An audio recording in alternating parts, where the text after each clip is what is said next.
कि जीव अज्ञानी होता है। जब तक जीव को गुरु का ज्ञान, जब तक जीव को गुरु का ज्ञान, सच्चा ज्ञान नहीं मिलता है,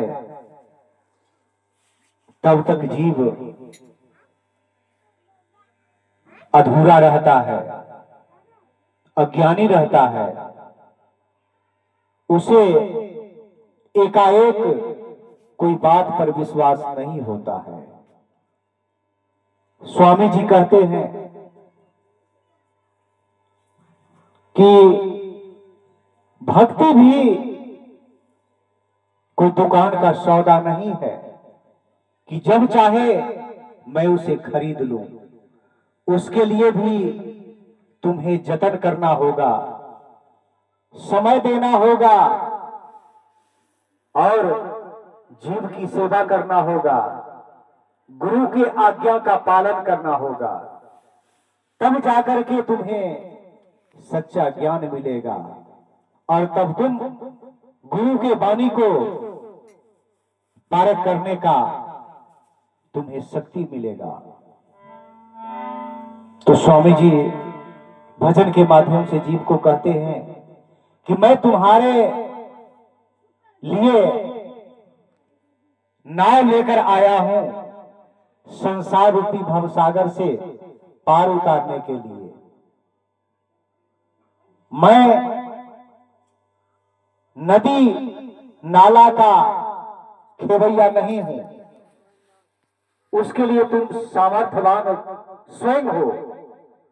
मैं इस संसार रूपी सागर से तुम्हें अपने नाव पर बिठाकर और अपने धाम को ले चलूंगा। इसलिए गुरु को दीन बंधु, दयालु और करुणा निधान कहा गया है, क्योंकि गुरु दयालु होते हैं, कृपा के सागर होते हैं और जीव को संकट से छुड़ाकर अपने धाम को ले चलते हैं। क्योंकि जीव को भी भेजने का काम स्वामी ने ही किया, उसे वक्त दिया, यह पंचभूति शरीर भी दिया कि तुम संसार में जाके माता पिता की सेवा करो, संतों की सेवा करो, सत्कर्म करो, अच्छा कर्म करो, अच्छा व्यवहार रखो। तुम ऐसा करो जो तुम्हारा कीर्ति अमर बन जाए।